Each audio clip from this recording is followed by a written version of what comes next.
General Armitage Hux watched, from a safe distance, as Supreme Leader Kylo Ren and a squad of stormtroopers cut a swath of blood and destruction through the pathetic Mustafarian colonists.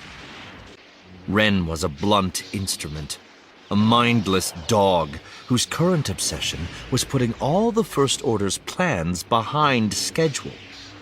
The general was half tempted to wade into the fight himself, to hurry things along, just so they could leave this awful planet. Or at least he would be half tempted if his skills were not better used elsewhere.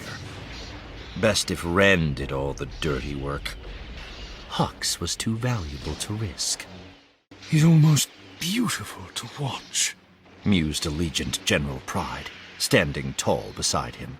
Hux refused to gratify that with a response, because true beauty came from discipline, from order.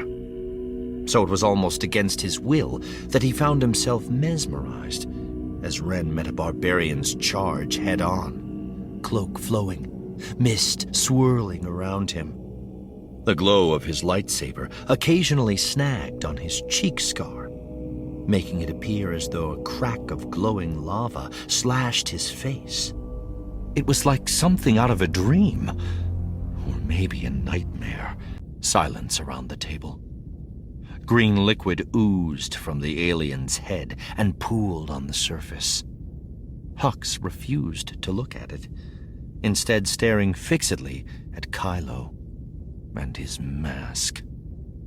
To Hux he added, I sense unease about my appearance, General Hux. Hux blinked. About the mask? No, sir. Well done. Pride was one of the few officers who never seemed afraid of Kylo Ren, which didn't sit well. Kylo would have gotten rid of him if he weren't so competent. Also, it fed General Hux's insecurity to keep the vastly smarter, wiser, and higher-ranking general around. Petty of Kylo, perhaps, but keeping his officers at odds kept them from uniting against him. Hux distrusted masks on principle, but he was glad for Ren's, because it spared him the indignant assault of the Supreme Leader's hair. A good leader led by example, and Ren's hair was the furthest thing from regulation. A small detail, to be sure, but details mattered, and this one represented everything Hux hated about Ren. He was the exception to everything. Outside the rules. Disordered. When Hux finally took his rightful place as Supreme Leader, the first thing he'd do was make Ren cut off his hair. Allegiant General Pride was updating Ren on their progress, or rather, lack thereof. Hux wasn't sure how Pride was able to deliver bad news without getting his head lopped off with a lightsaber, or getting choked to death with the Force. Ren had no soft spots for anyone, except maybe the scavenger. So there had to be something else about Pride. Ren said, I want all the Wookiees' belongings brought to my quarters. Hux hid his smile. Ren was practically frothing at the mouth. He had a history with his father's co-pilot, and seeing the Wookiee had done something to him. The Supreme Leader was likely not thinking with a clear head. Good. There's been a development, sir. The Knights of Ren have tracked the scavenger to a settlement called Kijimi.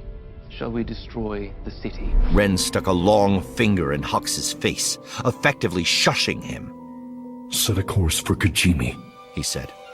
I want her taken alive. His words dismissed them all, and Kylo Ren hurried off alone. Hux stood with his hands clasped behind his back and watched him go, wondering how he always managed to say the wrong thing. I'm the spy. What? You?